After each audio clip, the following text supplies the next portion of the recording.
Welcome to Rapid Reviews. I remember to turn the thing off before, so it didn't immediately start. What? I remember to turn this off, so it didn't immediately start, but now it's immediately started. Oh, yeah. Remember this time. Hello, Look everybody. At you go. Welcome to Hi. Rapid Reviews. where Welcome to we the review rapidest of reviews. The most rapid. The original, the OG monthly roundup video. Yeah, you know, everyone I does said one it. now, which makes sense because it's a good video to do. But guess who did it first? These butts, right? I here. hope that we've inspired people because that'd be kind of cool. I Here's can't. the thing. My ego won't allow me to claim that like they've all followed us, but you know. Here's the thing. Every single channel does one now, so I gotta assume that someone It's at a least good was like, idea. "Oh, that's a good idea to do that." It's a good But idea. nonetheless, So we're here to talk about every game we played in the month of April. Indeed. We are going to quickly review them. As always with this, we're going to start with all the games that were new to us this month. And there was a good handful this month. Yeah, it was. There's always a good handful, I Yeah, guess, every yeah. month that are new to us. And then we'll quickly, on the back half, go through things that we've played again and again, which is a quick way to say we probably like that game if we're playing it again and again. Generally, yeah, generally. So after our little our reviews, we'll do a little Q&A. So you can pop questions in chat, or wait until we're done and we can do a little Q&A We like to afterwards. hang out a little bit at the end. We always do, yeah. The first thing we always like to do when we do these is shout out our new patrons. We're talking about new games and stuff on our new patrons of the month. It's a month recap. So we recapped last month's patrons. So new patrons we got was Conjoy, Mike Alger, Diana Davenport, and Robin Ting. Thank you so much for being new patrons. If you want to be a patron today, make sure to check out link down in the description below. We have like supplemental top 10s. We do like Q&A stuff over there, or you can ask questions. Unboxings and things. It's Yeah, just a great way sometimes some to behind the scenes stuff. Yeah. Yeah, it's a great way to support because it literally helps us pay the rent on this studio to make use of this space. So like it literally does that and gives us business expenses. I'm not gonna lie, I used some of that Patreon money last night to buy Meadow from Target. It's true. I couldn't have bought that without that. Where'd you put it? It's over there in the other room. I haven't de-shrunk it or anything. De-shrunk. Because now we're adding to the shelf of shame. We just did a video about that. I'm like, We I'm adding did. to the Although problem. to be fair, we knocked a couple stuff off that shelf of shame. We did. Immediately. So go us. Go us. Like literally a couple minutes after that video, we immediately played Ultimate Railroads. So We did. You're right. Speaking of live stuff, if you are here and if you're watching this the day of or before May 7th, we are going to be doing a whole big board and dice con on this channel right here. You're already here. On Sunday, May 7th, starting at 9 a.m. Pacific time, where Board and Dice, the company who makes things like, Teoti Wakan, Tekenu, the T-Series, Traintopia. We love some Board and Dice as we play their games a lot. And they're taking over our channel. We're doing interviews. We're doing a quiz show. We're going to have some first looks at like Barcelona, which is kind of like a T game, but now a B game. Yeah, TB game. Indeed. And this is one that hasn't been talked about much. So you're going to see basically more than you've ever seen about that game before. Yeah. That's going to be early in the day. Yeah, we're doing a live quiz where you can test your board game knowledge. And we're going to be doing a live play of Books of Time, which is another another B game. Have they switched to the Bs? We're going to ask Board and Dice directly on Sunday. So please be here.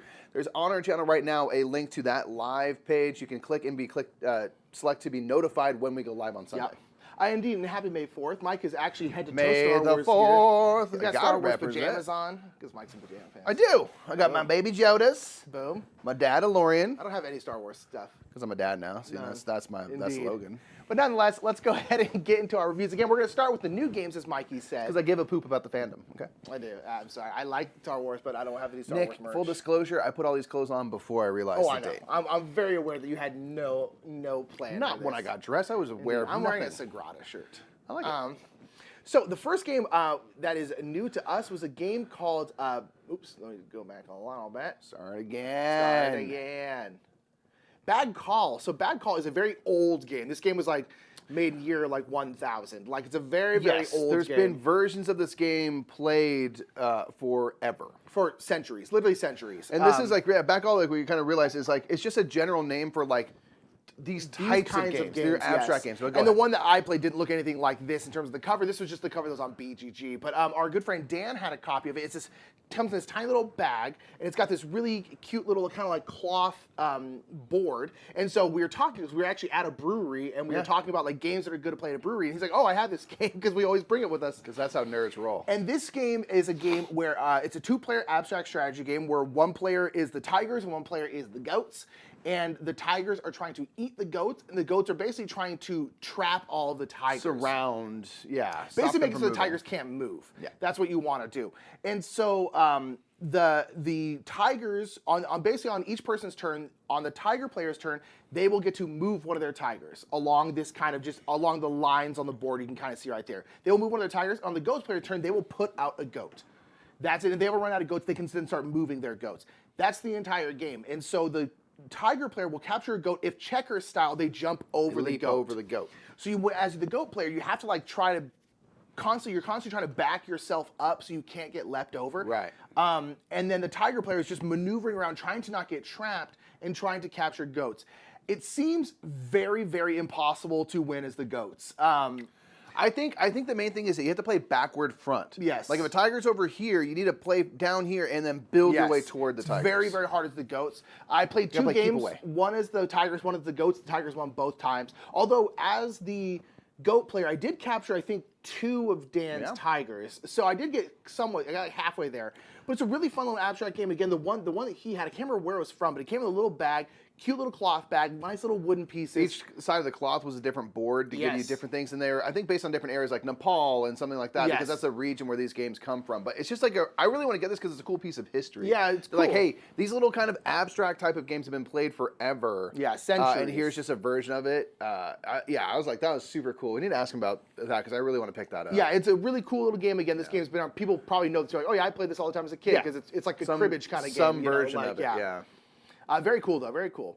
Mike, you played Furnace. You played Interbellum, right? With the Interbellum expansion, yes. So we put it on here on the new. It's honestly the first time I played Furnace in like a year and a half. Yeah. Because we played it right when we got it. All the time. Over and over and over and over and over again. Showed it to a bunch of people, and I kind of burned out on it a little bit. Even though it's like really great, I was just like, man, I played a lot of Furnace. So the expansion came out, and at a game night, we played with it, and it added a lot of really cool stuff. I was like, this infused some like nice new blood into the game. There's new cards that get shuffled into the main deck of cards, which you're gonna be kind of bidding for.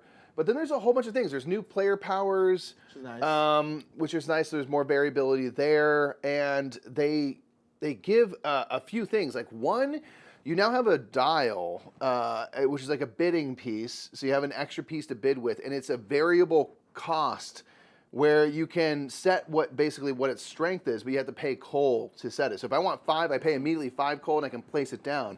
But it gives you another thing to kind of bid with, which is like really interesting. And there's these extra cards, or tiles rather, that you put onto cards. So if you bid and win a bid on a tile, you collect that tile and you can put it on a card and kind of augment that card's abilities and stuff. And then there's also cards that come with just like passive abilities. I had one where it's just like, hey, every time you get outbid on a card, you gain a steal, like during the bidding round. So there's like a bunch of new stuff like that get put into it, which is really cool. The only problem that I had with this, and this is just kind of general with Furnace, is like you have a long and now longer line of cards. And if you're sitting like way over here, it's all tiny text. I'm like, I can't, can you please read me everything that's over there? Yeah. And like, that's just something that happens in games where I'm just like, I can't actually see anything. And so I would just like ignore stuff down there. I'm like, it's too far, I don't care. Right. And I would do something else. But it was really fun. I really want to get this expansion. That's cool. Really I would like to play Furnace game. It's been a while. Yeah. So when is the game? And I think you're talking about bad call. Either when the goats trap the tigers so they can't move, or the tigers capture four goats. I think is what it was. 4 or 6. Yeah. Really fun. Mike, you've been playing a butt ton of Gaia Project. I've played a lot of Gaia Project. He refuses to teach me. I want to teach you. He refuses to teach me. You want to do it right after the stream? Not really, no. Come on, let's do it this afternoon. This afternoon, we got time. We're going to play We do not have time. This That's afternoon? the thing. We're going to play this afternoon. We don't have time I'll say that at all. Gaia Project is a great game. It's based on Terra Mystica. It's in the Terra Mystica kind of universe of games now, because there's another one, Age of Innovation, coming out, which I'm right about here for. But this one's set in space, which is a lesser theme than Terra Mystica. Redo Terra Mystica with all the Gaia Project-ness in it and make it back in a fantasy setting. That's all. We're more fantasy than sci-fi fans. But Gaia Project is super cool because it's a game where you're going to have an asymmetric faction. You're going to have kind of like a special thing you can do, and that might drive a certain direction you want to go in the game. And you're going to be populating different planets, and then you have kind of similar to Terra Mystica, is you have like a home world, a home planet type that you are the swamps you can live in. Yeah, you're used to living in and stuff. So you can go onto those planets very easily. It takes very little investment of money and ore and stuff like that. But then there's other types of planets which are kind of closer and then further away from your home type, and you can terraform those planets and then go live on those planets and stuff. So it's all about kind of figuring out what tracks to go up. There's 6 different technology tracks, all of which are like vital. You will not get up all of them. So you have to make your choices of like which direction you want to go based on the faction you want, based on the round scoring, based on the end of game scoring events, based on the layout of the map. This game is like one, and I want to do like a little short about this and talk about it, is like this game is one that like when you see the setup of the map, you see the end of round goals, you see the end of game goals and stuff like that, right then and there, you need to make a very important decision of what faction you're going to choose, where your starting locations are going to be, and if you mess that up, you are dead. You are done. You are not going to overcome it, most likely, which is really interesting. And it is scary. Terrifying. So this is a game where, like, if you're playing against competitive people, you're going to get destroyed. Yeah. I'm really worried at this point to play against you because you've played a decent amount. Not that you're like an expert or anything, but it's just like, I'm like, man, I'm going to get demolished. Yeah, but I'm excited to be able to, like, play, and I was playing with Foster the Meeple there, Jeff. I'd be excited to play in real life because then you can talk about, like, the couple things I've managed to learn and talk about those things and try to impart like the knowledge that I've gained because it's really fun. And there's also people gone deep where they're like, if you're this faction and da-da-da, this is what your round 1 needs to be. You gotta get 6 mines out. Like people go crazy deep with it. And I don't know if I need to go all that, but it's really fun because it's just about eking out as much as you can out of the game. Yeah. Which is really cool. And you get various incomes as you put stuff out on the board. It seems cool. I mean, I've always wanted to play Terra Mystica. We're gonna play this afternoon. You're gonna see how cool it is. Super not. You played the game. I played the game. Finally tried the game. When we first heard of the Mind, everyone said like it's like the game and stuff, but better. And then I played the game and I'm like, no, the game is better than the Mind. This is a mind killer, even though it came out first. This is a game where you're going to have 4 piles of cards that you're going to be building. 2 piles start at number 1 and you are ascending. 2 piles are at 100 and they're descending, and you have 100 or I guess 98 cards. The cards, 2 through 98 in the middle. You and the players are going to go around. You're going to have a hand of cards, and on your turn you have to play 2 cards. And ideally, if there's a pile with the 1s, I have a 2 and a 3 because that's the most efficient way you can do it. So you're trying to play all the cards before you basically run out of options to move. And so you're playing out cards, and it's one of those things where you're like, I might have just bad cards. Yeah. Maybe I have all high cards. But those high cards are like in the 70s. So it's like 99, 100 is going to go down to like 78, which is not ideal. So you're trying to play the best you can. But what's really cool is if ever you have exactly 10 more or 10 less than a card that's in one of the ascending or descending piles, you can play. So if I have a 24 here, I can play a 14 and basically rewind the clock. But you have to be exactly 10 back. Interesting. And there's like limited communication. So you can be like, this pile is mine. Do not touch this pile. Like you can say like, I've got the perfect card, which means you have a card that's 10 less. Like, do not touch this pile. So it's not as restrictive conversationally as the Mind is, but you can't just talk about what you have in your hand. It was a blast. Yeah. The fact there's 4 piles to manage, you have to play 2 cards, you're going around, there's a little bit of chatter. It was super fun. Like Monique and Naveen talked about, like they bring this everywhere they go and stuff, and I was just like, oh, I totally get it. I want to get this and bring it everywhere I go. It's super duper fun. Cool. That sounds really awesome. Fun. Yeah, I think it's usually at like Targets and stuff. Yeah, it's always around. Right? So we should pick it up. Yeah, because that sounds great. That sounds really awesome. We played the Great Rat Wars. So we're actually have a playthrough coming out on Monday. Yes. About this game with Shabo Bay, with our good friend Shay from RTFM show. Best guest in the West. So we played the Great Rat Wars. This is a 1 versus all game where it's one of us is based on a true story. On the cover. I mean, it's set in New York. It's not so true. It's set in New York, and there's the one player is the rats, and then the other player are the humans, and there's just a war going on between the rats and the humans. The rats are trying to take over New York City. Let's be honest, they would definitely win. Oh my God, yeah. And so that's what it is. So it's a 1 versus all game. It's got this big kind of like hex board and like all this like terrain everywhere.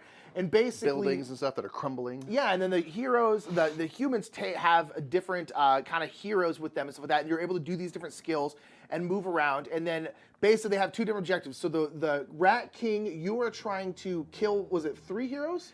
4. 4 heroes. Each hero you knock out is a point. It's a race to 4 points for that's both sides. That's what it is. Yes. And then the heroes, if you take out one of the rat generals, it's 2 points, but that's very, very difficult. Like but there are these golden health. dumpsters around, and if you can destroy the golden dumpsters, those are also worth a point. So it's a race to 4 points there. Yep. And it was interesting. It was pretty darn fun. And one thing I really liked about it is in the very beginning, it really felt like the humans were just like, they're like, there's no way we can win because Mike has so many rats out there. Yeah. And in the end, it ended up being like a really balanced, super close game. I won't spoil who wins, but the game does things to kind of balance itself out. Like as the human characters score points, the rats become stronger. Yeah. There's that kind of overwhelming. So each of those golden dumpsters that you're trying to blow up spawn a soldier rat, which are kind of these dice that are kind of like almost MOBA style, kind of just like walk and attack. Yeah. But in the beginning of the game, if all 4 of those dumpsters are out, you're spawning so many dice. But as you start to knock out those dumpsters, fewer and fewer spawn. So you can kind of try to turn the tide. But it kind of has this, it sort of regulates itself in several ways. It was interesting. It was very cool. So again, we're going to have a play for this out on Monday, the overview out on Sunday. I'm sorry, play through will be on Tuesday, the overview on Monday. It'll be dropping on Kickstarter, I believe, on Tuesday. Yep. And so, yeah, make sure to check out that playthrough. I actually really liked it, though. I thought it was fun. I like it. It's, Roland Ray is like, is this a sequel to First Rat? It's after they come back from the moon and realize we don't need these stinking humans anymore. Yeah. I'm going to say canon. It's a sequel to First Rat. Boom, let's go. Should be, anyway. We have finally become heavy gamers. Finally into heavy gaming. Gaia Project Combine. My brain is melted, man. We played Kanban EV. We were able to get Kanban EV and Weather Machine. Eagle Griffin sent it out to us. Thank you, Eagle Griffin. Thank you, Eagle Griffin. They heard about our journey into heavy gaming. Indeed. And, they're supporting. Indeed. So we got to play Kanban EV, which is probably the Vita Lacerda game we wanted to try the most. Yes. Those are the two that we got were the ones that we really want to try the most. I felt like this would be the best entry point. Yeah, I've kind of heard the Gallerist is the best entry point. Maybe. But nonetheless, this I've always heard is not quite as heavy as other ones. So this is a game where you're working in a car factory and you're building out cars. In this case, the newer one, you're building out electric cars because fun. It's the future. We got to go electric, y'all. Indeed. So, what's up, short answer? Yo. So, yeah, you're building out cars. And there's a couple different areas that you can work in, and kind of like a lot of Vita Lacerda games. It's different departments you're working in. Yeah. Exactly. And you have a worker, and every turn you have to move your worker to a different department. And there's Sandra rolling around, who's like the person like watching you and stuff like that, and judging your performance. Your manager, yeah. She sucks. She's really hard to please. She does not like anything you're doing. And so yeah, you're like getting car parts, you're building cars, you're then like upgrading those cars, you're like testing the different cars, you're doing all these different things. And it's interesting because like there's really only like 4 places you can go. The actions themselves are not like super complicated, kind of like a lot of big heavy games. There's like a lot of little rules that go on. Yeah, when you break it down to its small parts though, it's like, no, it's nothing like weird. No. It's all But it's heavy. You're trying to figure out like how to do what you want to do. Yeah, and then you're also putting out these scoring cards, so you're trying to like go towards those. There's a whole bunch of different ways to score. It's really fun. We played it once. We just played it again this last Monday. Yeah. And the second time through was a lot better because Mike learned this one, so he kind of grokked it better than I did the first time because he learned it. We'll talk about Weather Machine later. I grokked Weather Machine better than Mike did because I'm the one who learned that one. Yeah, but the second time around, I was able to grok this one because the first time I was like, I just do not know what I'm doing. Yeah. Now I'm like, okay, now I'm starting to get it. You had a much better game. Yeah. We both had better games this time around, which is like these games are going to be that way. They're going to reward multiple plays because the first one, you're just trying to like hang on to like what you can, and then you start to realize how to like really utilize these systems and play around with them and manipulate it. Yeah, it's really fun though. Yeah. Really good. Yeah, excited to explore these more. Question says, Kanban sounds too much like real life pass. Oh yeah. Fair. I guess I played this last month, but we played Monster Hunter World. We both played in April. Was it in April? It's barely May. Oh, that's what I meant though. I'm speaking as April. I know, but you said I played this last month as if I didn't also play. But it wasn't in our last rap reviews? Maybe it wasn't? It wasn't our last rap reviews. Oh, I see. I played it before that. In March. I'm caught up March, now. yes. Nick was being March, I was April. There you go, boom. But we played Monster Hunter World. There's a playthrough for this out. Check it out. Came out this week? Yes, it did come out this week. Yeah, so we got to play this. This is from Steamforged Games, and the new one I think is about to drop on Kickstarter soon. Iceborne, yes, soon here. But nonetheless, we got to play this, and it's really fun. I really like Monster Hunter World. It's kind of like certain parts of a lot of Steamforged games kind of boil down to just the boss fight. Yes, and it's just better. I think I liked it a lot more than I liked Dark Souls. There's like a brief period. And to that point, there's a brief period where you kind of go do like a choose your own adventure, reading through the book, it's like where it gives you scenarios. This is very fast, and you choose a thing which might spend some time. You might get rewarded. You might get attacked. There's little things that happen, and then you get right into the boss fight. Whereas like Dark Souls, it's about like the grind and trying to replicate the grind of playing Dark Souls. But you're doing like mini boss, you die. Mini boss, and you finally get to the boss. And that for us was just too long. It took way too long. So here it's just like get right to the boss fight, which is way fun because they use these kind of like quadrant systems where you're dealing with this like giant monster, and so sometimes like you can attack the front or the side or the back, and that might put you in danger if they're attacking kind of the front 3 quadrants. They might target multiple people. It's just really fun and dynamic to play with that. And Dark Souls had that for the boss fight, but not for anything before. Yeah, and so it gives us, like you said, the best parts. Yeah, and it's all card-based combat too. In terms of you're playing out cards, you're drawing damage cards. You will always hit for at least 1, no matter how much armor something has. They can only reduce the damage down to 1. So they have a lot of health, so it's like it's nice to have something. But it's like to me, I'm like just give an enemy, a monster, whatever, more health and let me hit them more often, rather than give them less health and have me miss a lot. I would much rather like chip away at something, but feel like I'm doing something. Yeah. And this game is very much that. It's also got a really interesting system where you're playing out cards to your fatigue track. But your stamina row, and your stamina row can fill up, and then you're like fatigued, and you have to like constantly get cards out of there, and that puzzle that was tricky to manage. Is tricky, and it's really, really fun. So I like it. It's like each fight is like 45 minutes to an hour. But, you know. So it's like, it's pretty darn quick too, and there's a whole bunch of different ways you can upgrade, a whole bunch of different monsters. I really liked it. You can actually go back and re-fight monsters and stuff, and in fact, to like really kind of move on, you have to fight them multiple times. Like the initial one will be kind of an easier version of the quest, and then you go and kind of go for it where they're going to be harder, but that allows you to kind of move on in the game. It's like kind of feels like it's cool. You know, the video game would be. Yeah, I like it a lot. I really like this game. I think it's fun. Yeah. We played Rolling Heights. It's by John D. So this is a game. This is a meeple rolling game. Sir John D. Sorry. John D. We got Praise be Phil Hardy and Sir John D. Claire de Lune, more like. Frickin' royal. Exactly. So Rolling Heights is a game where you are building up kind of a city. You're putting out these different buildings, paying resources of that. But the whole game is predicated and based around rolling meeples instead of dice, which I think is really... It's only the same thing, but it's just like, what a fun little gimmick, right? Well, it's a great gimmick, especially because it does work where, like, so if they land on their side, these different workers, oftentimes they're going to provide you a resource. You'll get, like, a glass. But if they land on their feet, they're, like, really jazzed up and working hard, and you'll get, like, 2 glass.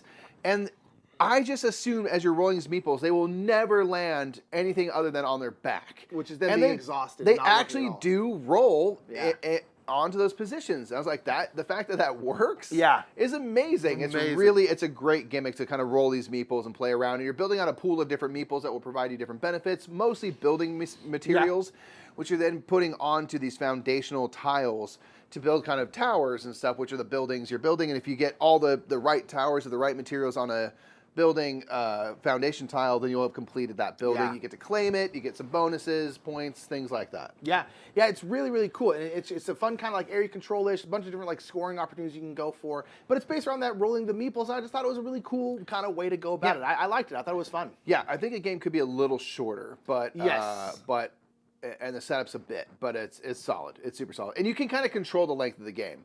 Yeah. You can rush the game. This is also a game where if you have cats or something likes to jump on the table, don't do it because you're stacking like cubes and stuff. It's going to be bad. It's going to be rough. It's a little precarious of a game, but it is fun though. It's a solid really John D. Claire game. Really fun idea. Per usual.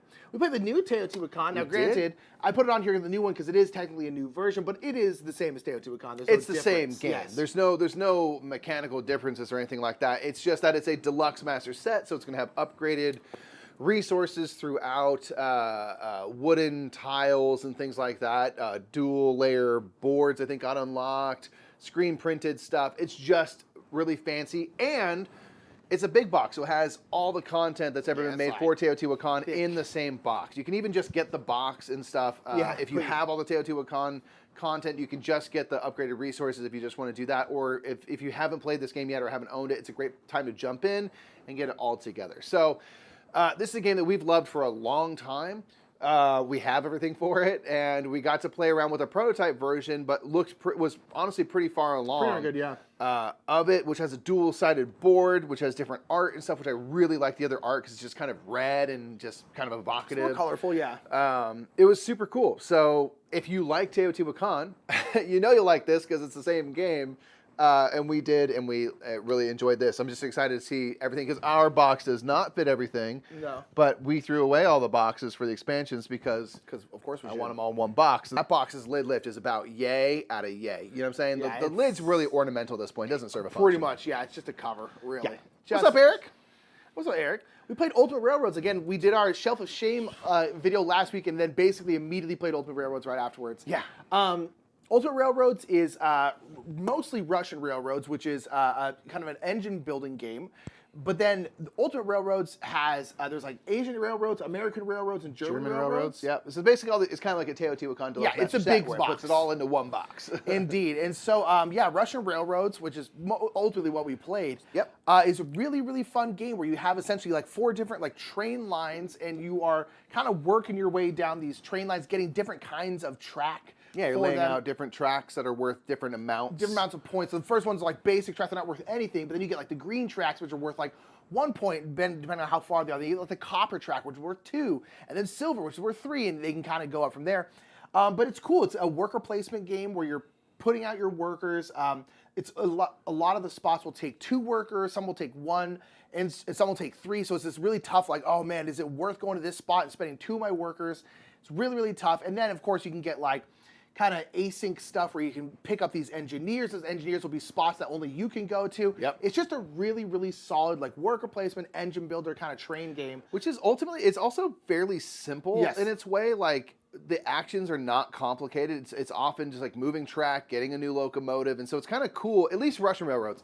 With German railroads and stuff, the action spaces stay the same, but like your player boards change and all the kinds of things you can do. So what I'm excited for is like we can explore these different things that add layers of complexity, but Russian Railroads itself is just a great game with amazing ramp up in terms of how many points you score while being like not complex. No, the most complicated part is how the scoring works on the different tracks. It's a little confusing, but like it's weird. not that complicated of a game. And so I'm really, really excited to explore Russian Railroads more because the base game itself we've only played like twice, and it's really, really fun. Yeah. But then, the American railroads add like stocks and stuff. The Asian railroads was like a really big expansion. The German railroads, a lot of stuff. There's a whole bunch of different stuff to explore. So I'm really, really excited to get that because I really like the Railroadiverse, as we're calling it now. Yes, the Railroad Extended Universe. Indeed, indeed. The RREU. We played Weather Machine. Whether the weather be machine or whether the weather be cold. So this was the other Vita Lacerda game we got. This one is very interesting. I really wanted this one because I just love the theme of this one. Trash game. Where you are... you're kind of like Professor Lateef. You're like this. You build this crazy weather machines. So you can like change the weather, but like whenever you change the weather, it had like catastrophic effects. Yes. And things kind of kept compounding and getting worse. So the government stepped in and said, "Okay, now we need you to fix this because now this whole thing is the only way you can fix this." And so you're constantly trying to fix it, and you can do a whole bunch of different stuff. You're like building like weather machine prototypes. You're running these weather machines. You're trying to get these different materials, these different chemicals. This is one of those games where like Kanban is definitely like simpler than this one. Yeah, weather machine. Like I was like, what? I had the most. These games often come down to this. I was so inefficient. Yes. Where I was just like, I have extra stuff that I don't need. I don't have the things I do. I went to that action, didn't even use the stuff I got. Like, oh man. Thank you, Eric, by the way, for that super Thank chat. you, Eric. Stop making me. I will never do that. Our jobs, Eric. I will try to. You freaking put us on to no thanks. So yeah, thanks I know, for really that. You know, we're all doing it to each other. We're doing it to each other. Thank you, there, super chat though. We appreciate you, Eric. Appreciate it. I really liked Weather Machine. I really want to play this one again. Yeah, this one it's going to take I think a couple more plays to really. We need to play it soon because we're going to start forgetting everything again. Yes. But it was wild. I love the look of this one. Like, I mean, all this is Ian O'Toole art, and like it goes to show how versatile Ian O'Toole is because like this versus Kanban. They look very different so different, and it's just like, but I love the theme of this one. I really, really liked Weather Machine. From the get-go, after like 1 or 2 plays, I probably liked Weather Machine more. I think in the end, I'll probably like Kanban more, but Weather Machine, I really, really enjoyed. It's just like, it's a puzzle. You're like, oh my gosh, how do I do anything in this game? It was tough. And the one thing I'll say about this, after one play, and it might just be after one play, this one, and I've heard this from others, does seem like it'll be served by playing it 3-player more. The Kanban didn't seem to matter too much really, a 2-player, and I think this one will probably sing better at 3 or maybe 4, but then it gets long 3. Yeah. But yeah, I really want to play this again because I was fascinated by it, and I was, again, kind of to your point, you learned that one from the book. I didn't. I was just like, what? Yeah, it's tough. How do I do this? You know, it was really fun. Yeah, cool. And I think last of the new ones we played, Guardians. This is a game about foraging and fun. It is about making friends. Yeah. And food. Food and friends, foraging fun. It's the 4 Fs, the holy trifecta of board gaming. So this is a game where you are moving your forager around. There's kind of different points where the paths diverge, but you're generally going around. So it's kind of a rondelle. Kind of, yeah. And you're cruising, and when you land on spots, you will have options depending on the action you chose to forage one of the 3 ingredient types around you. You're picking up some bark, you're picking up some flowers and things.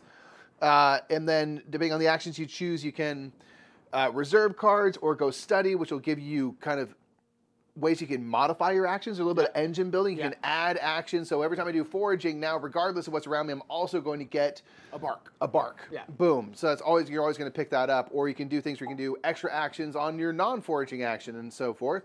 And then you can make dishes by turning in those goods if you're at a picnic bench. Turning those goods to make one of the various dishes that are in the row of kind of market cards. Or you can, if you have some recipes built, serve them to your friends and then collect those friends and get the kind of biggest hit of points. Yes. It's really fun. It's puzzly because which action you select is important. Then you have these action tokens that you put down, these cylinders that have numbers 1 through 4. And that's going to dictate how far your forager moves. You have to move the full amount, You have to go the full amount, so that's going to, you know, I need to land in this one spot to pick these berries and stuff. So how do I actually get there and use this action? You need to be at a picnic bench to cook or to serve people. So how to make sure to land on that spot. So there's some puzzliness with how you're getting your forager to the right place. It's not too brain-burning. When I was reading the rule book, I was like, oh man, this is going to be, because like, Rose Gauntlet, their last game, Keystone North America, is super simple rules, but super brain-burning. Yes. And this one, I was like, oh man, this is going to be really, really brain-burning. It actually isn't nearly as brain-burning, which actually I think is nice, because this one is just a very zen, relaxing game with, as Quicksand and Chad just said, I mean, just some of the most beautiful art. It's the super art pretty. On the food, particularly. Love the oh my gosh, the dishes. It's just like, it's really, really pretty, but it's just a nice, relaxing puzzle. It's not super, super heavy. It's not crazy brain-burning, but it is puzzly, and you do have to think about where you're going to go. Like, oh, I need to do this. Okay, so I have to use this action and do this. It's just really, really fun. I liked it a lot. It was cute. Yeah, I enjoyed it. So I think it's funded and everything. So it's funded, coming to you near enough. But the art and stuff is just like really amazing. The only thing like gripe I could say that I had was like sometimes the market of cards was such it flushes halfway through the game, but I wish it would. I wish it was a little more. We were gonna dynamic because like you end up with like the people that you're serving have like I want breakfast food or I want desserts, and we just kind of every time we played ended up with like there's none of the foods we can make that anybody wants, or we have all these things that people want, and then none of the foods are available at that time, and so like getting those things to line up was tricky. So I wish there was a way to flush the market. Yeah, more we were talking regularly. about adding a house rule where every time you rest, because you have to rest eventually once you use your 4 kind of workers, that like maybe like half the cards, or like at least 2 of the cards, just cycle through, because that way they move through. Because there was a couple times where you kind of get stuck. We're like, well, none of these things match up, so we just kind of can't do much. And you get points for making recipes, so it's always a good thing to be cooking stuff. But you're like, you want to be putting together a sequence. So I do think it needs that house rule where or at least at 2 players, where the cards aren't shuffling quite as much. Yeah. But yeah, very, very fun. Really fun game. We played Splendor Duo. I don't know why this is right. I've played it before. Oh yeah, I don't know. But I don't know. But nonetheless, this is in the wrong spot. But nonetheless, really Splendor Duo. We played this the other night. I really, really liked it. We're not huge fans of Splendor in general. Because a lot of times with kind of talk about Furnace, we like Furnace. It's like if you're going to have just a very, very simple, very easy engine builder like Splendor, like Furnace, there's got to be something else that makes it interesting. Some sort of extra little stitch. And I personally find getting the chips in the original Splendor to be incredibly boring. I just think it's just like, to me, Splendor is just too simple. There's not enough going on. But in Splendor Duel, now you're getting the different gems that you're using to make this jewelry. in this kind of like, there's like this grid of these of the chips, and you can take essentially a line of chips, a diagonal or a column or a row of 3 chips, and that's how you get your stuff. So there's an interesting way of drafting, being like, ooh, I really, really want these, but they're not really lined up. So like, what am I kind of willing to sacrifice to get kind of what I want? And you're like, oh, okay. And then on top of that, the chips are running out. So eventually you can choose to refill the board, but then your opponent is going to get, what's it called? Privileges. They're called like a little scroll. Which is going to be like an extra little action that they can do. So you're kind of like, you kind of want your opponent to do, but you're like, I really need more than what's out here. And I just found the fact that the privilege things that allow you to do a couple more things, and the way the drafting of the chips worked just gave it that little bit of more interesting part to it that made the game really fun. Because the engine building part of Splendor is fine. You're getting gems. Those gems are permanent gems that now you don't have to pay for them anymore. You can kind of have them permanently. Great. That's fine. It just still needed something else. Yeah, I think the main thing for me that, like, when we were playing this the other day, I was able to finally put it together. Splendor has really arbitrary rules about, like, what chips you can take and what. It's like, if a stack has 3 or less or 2 or something, you can't take more than one of them. And it's like, they're just arbitrary. So it just, every game is a based-on theme and stuff anyway. But in Splendor, it just really rears its head where you're like, well, why can't I take that? Like, because there's only 3. And you're like, well, that's just made up. And it's like, so are all rules. But here, it's about trying to, like, tactically figure out how do I make the line that I want. So it grounds it more in the real world versus just like, rules. And you're like, why? And you're like, well, I don't know. There's also 3 different ways you can win in this game, which I think is interesting. You can get to 20 points, or some of the cards will have crowns on them if you get to 10 crowns, or if you get to 10 points all in one color of gem. Those are the 3 ways that you can win. And so it's like, it's interesting because, like, go for different stuff. You can go for different stuff. Like Mike won with crowns, and I didn't have enough crowns, but I was pretty close to the overall points one. And I just think it's way, way, way more interesting than Splendor. Really like Splendor Duel. Never need to play Splendor again. But Infinitely I also better than Splendor. Didn't need to play it in the first place. But nonetheless. Okay, so now we're back to the start of games that we've played before. Actually, this is my first time playing it, but Acropolis. So how'd you like Acropolis? I think it's amazing. Stupid good. This game is so simple, so good. It's on Board Game Arena now. Play it. I've been playing it on Board Game Arena. It's one of those games where it will just get infinitely played. It's kind of like a framework, Cascadia, where they're just going to get brought out a ton because they're so quick simple. Tile laying games. Yes, you're drafting out these tiles. What's the shape of the tiles? Are they? They're 3 hexes. That's what it's 3 hexes together, and there's different districts. Hextramino? I don't know. Yeah, sure. There's different districts, like blue districts and purple and red and yellow and stuff. And they all have different rules about how they're going to score. So, like, the yellows are like markets, and they want to be separated. You don't want markets. You don't want them competing with each other. You don't want competing next to each other. And then, like, blue, which is kind of like residential districts, you want them all together because people all want to live together. Housing. They want to live near each other. The red is like barracks, like the military. You want those on the outside of your, like, city, whatever you're building here. So they all score in different ways. So you're drafting these tiles and then putting them into your ever-growing tableau, but you can also put them on top of each other, and then if something is on the second floor, whatever color it is, it counts as 2. Yeah, so 2 of that district. Yeah, so if you have a market on the second level, that's 2 markets, essentially. If you have it on the third level, that's 3 markets. But when you're doing that, you're also covering stuff up. But there are also these kind of just gray districts, which are just quarries. And if you cover up quarries, you're going to get stone. And stone is how you essentially, the kind of classic, oh, I want this tile. To get that tile, I have to drop the stone. one on the end of the line is free. Then each one you have to pay a stone. But you don't drop them That's on right. the You tiles, don't actually get them. But you have to pay to get stuff that's further down the line. Exactly. And it's just, that's it. It's just super simple and crazy good. I mean, just crazy good. I like that this takes, we loved kind of simple tiling games like this, but I like that it gives you some number 9-ness or some Miyabi where if you are built out, that's great. And if you're able to stack up, it's even better. So you have kind of the puzzle going in 2 directions, which just like beefs it up. It was really good. It was so good. Oh my gosh. Simple tiling, fun. So good. You played Cartographers and played a bunch. I did. I played a bunch of games. I was coming back from Boise, Idaho, jealous. And I was, you shouldn't be. And I played Cartographers on the app. And it's just really fun. It doesn't matter how much you play it. It's just like, load it up again. And you do it, and you're just making little shapes with your different maps. You're building a fantastical map. And I don't know. I don't quite understand like why this is so infinitely replayable. Yeah. Like, out of all the roll and writes we've had, and a lot of them we've played a ton, this one just wins out for that, for replayability. It's great. It does. So we don't even have all the different map packs or everything. That's just the base game. yeah. I think we have one of the map. We have Cartographers Heroes, which we're kind of like, yeah, it's fine. But the base Cartographers is just so good. Atlas says, sorry, odd man out. Not a fan of that Splendor Duo. Too frustrating. The dual aspect just felt unnecessarily annoying. It's because I gave him that work in the game. That's because you played it with Mike. That doesn't count. Right here. Playing guys is terrible. I gave him that work. But it was a thing where it just kept on, he had to be refilling the board and I just got all these privileges. So it didn't go, it was a little lopsided in that play. Yeah. To be fair.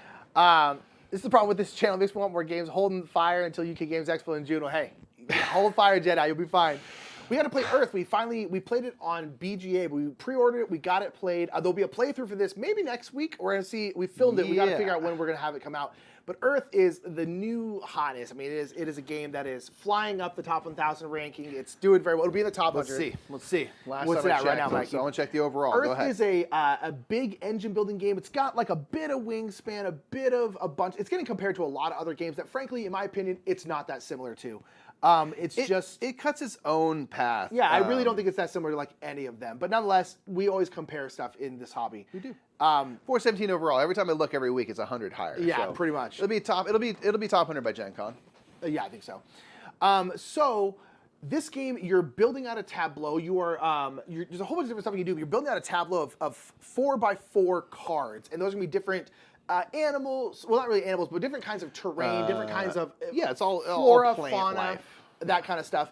And it's interesting in this game because there's a bunch of different ways to score points. You can do what's called composting cards, which is kind of like discarding cards into a compost pile. Each composted card is going to be worth a point. You can grow your different flora with sprouts. Each sprout is worth a point. You can do like actual growth on it with these cool little 3D things. Each one of those growths is worth a point. But here's the thing. Many cards will allow you to spend all these things. Like, hey, if you spend a compost card, spend 2 composted cards, you'll get 3 sprouts. You're like, okay, so everything is both points and currency in this game. And in this game, it's got a really nice follow mechanism where whoever the active player is going to choose one of the actions, and then they get to do that action, and everyone else gets to do essentially a lesser version of that action as a follow. So everyone's constantly doing stuff. And then all of these cards, or at least most of the cards, will have colored banners on the bottom that correspond to the different colors of actions. So when someone does like the red action, you get to activate all of your red banners on your cards, including when other people take that action. It's not only when you do it. And it just means you can build these crazy, weird engines. There's like 500 cards in the game, so the engine you're gonna build is gonna be completely different every single time. It's really, really fun. I like Earth. I think it's deserving of all the love it's getting. It's a blast. It's so much fun. It's so fun to play. Yeah, I think it's absolutely great. Yeah.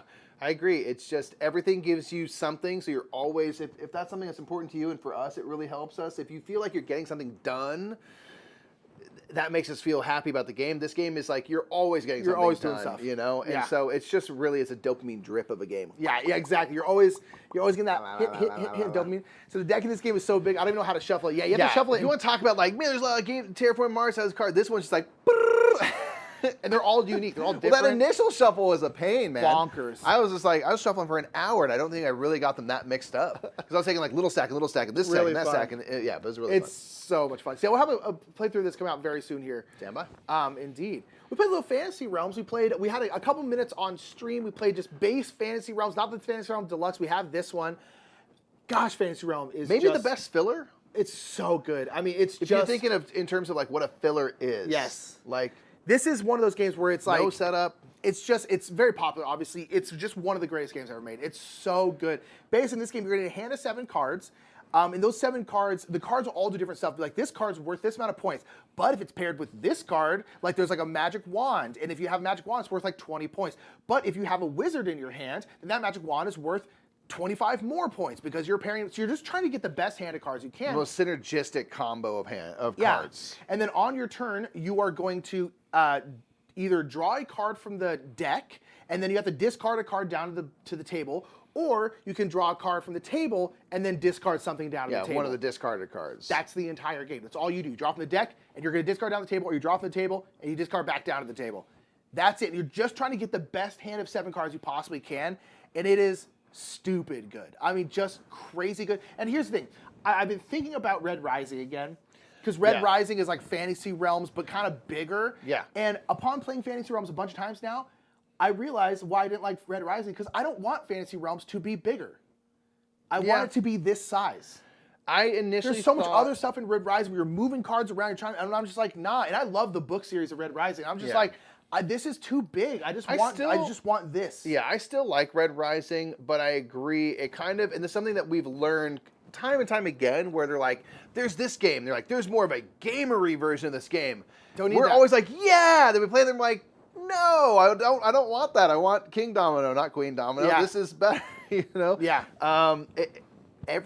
At this point, every game that's done that, we have like the original decided over time that we like the original better. Yes, I can't think of a game that we haven't. We always like, oh yeah, this game was this small for a reason. Sometimes that simplicity and that just the clean pureness of like you're just trying to get a good hand of cards is like really the best thing. Yeah. So kind of wild. I do want to play Marvel Remix really, really bad because it's Fantasy Realms but Marvel, and I like Marvel. This is just very generic fantasy. It'd be cool to have a kind of theme that grounds it a little more. Because one thing what Red Rising was cool, being like, especially if you know the books, you're like, this character wants to be with these colored cards for this reason. You're like, that actually makes sense. So that part was cool. If you took out all the rest of the stuff in that game, I'd probably like it more. Yeah. Okay, so Fantasy Realms was good. I played A Feast for Odin. I got to solo it. I know your life is terrible. So I did a solo mini Murph marathon this last month because Mike was in Boise, as we talked about. I drove you to the airport and then immediately did that stream. You did. Which was fun. Yeah, got it very early that morning. Tired that day. I appreciate you. No, you're good, bro. So I played some solo games. There'll be a couple more here. Played Solo Feast for Odin, which is still one of the best solo games. Feast for Odin is a humongous Viking worker placement game with like 50 different worker placement spots. We talk about it a lot. It's Mike's favorite game or one of your favorite games. One of my favorite games. So incredible. And the solo was really good because you essentially take two different colors of Vikings. So in this case, I had blue and yellow. And basically, shout out to Mike, by the way, for setting that game up beforehand. So I think I got it mostly right. You did, yeah, it was great. So basically, on the first round of the game, I'll say I'm putting out my yellow workers. You're just playing Feast for Odin normally. It's exactly the same. Taking actions one after the other. But at the end of the round, instead of taking those Vikings back, you leave them there. And then the next round, I use the blue Vikings. So the yellow Vikings are still out there blocking those spots. So this is game, and then once you put all your blue workers, then you'll take the yellow workers back, and now the blue are out there blocking. So it's interesting because although it's just Feast for Odin, it is slightly different because in a normal game of Feast for Odin, I can go to a spot, and the next round I could go to the exact same spot if no one else took it. But in this one, you honestly can't. So if I go to this specific spot, I will not be able to go there next round. Right. And that kind of constantly blocking yourself is really, really interesting. And then on top of that, it's just Feast for Odin, which is one of the greatest games ever made. So delightful, delicious. It's one of my favorite solo modes because it's so simple. It's so easy, but it actually adds a little bit of intrigue with the blocking. You have to vary your strategy a little bit because you can't just spam one spot over and over and over again. Yeah. It's really, really good. I liked it. And I set that up the other day, and I was like, I want to play this now. Yeah. Dang it. It's so good. You played Ginkopolis. So good. One of your my number 2 favorite game. Followed right after run right there. So yes, Ginkopolis is a super fantastic game. It's a city building, card drafting, engine building, flipping, resource management game. It's got everything in it. It really does. The main thing I always like about this, and I'll be brief because I've gushed on and on about it, I just am like, how do they get so many fun different things into such simple parts? Yeah. There's only 3 types of actions you can take in the game. There's only 3 types of things you can get in the game. You can get victory points, you can get resources, or you can get tiles. You put tiles, which will add to the city. You need to have resources to put on those tiles. The victory points are victory points.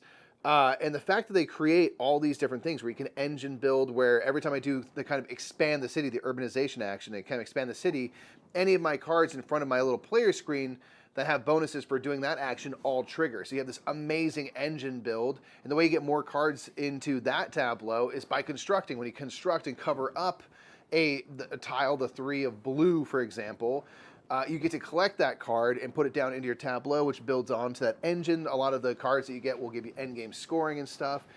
It's super duper fun. It's super duper clean. Again, it comes down to red, yellow, blue. Those 3 colors are everything. They pertain to resources, victory points, and tiles. It's just super cool. I'm just like, man, you got a lot of different games into one game. As Mike said, it's one of the most elegant games ever. Yeah. Like, real talk. I don't think, because, like, you know, I love A Feast for Odin, but A Feast for Odin has stuff and stuff and stuff and stuff and stuff on the board. And here, there's relatively few things. There's, again, resources, there's tiles, and victory points. Yep. And that takes you the whole way. And cards, right? Indeed. Awesome. Claire Harding said, I think Atiwa, which is right there, also has the blocking in the solo mode. Yes, it does. And except for in Atiwa, you're playing with three colors. Yeah. So you're actually blocking yourself for 2 rounds. But yes, Atiwa has a very similar blocking mechanic, and it's also very good. I have soloed Atiwa. It's wonderful. We were talking about Keystone North America earlier. We played Keystone North America, which we've had actually for a couple months now, and have not gotten to the table because we've been busy. And I forgot, oh yeah, this game is super good. This is a game where you're building out a 4x4 grid of cards. And these cards are different North American animals. You can see it here, like a frog and a bunny. And a deer cat. Yeah, exactly. And so you're building out these different animals, and the animals will have a couple different things. They'll have a terrain or terrain that they like terrain or terrains, kind of biomes. Kind of biomes they're into.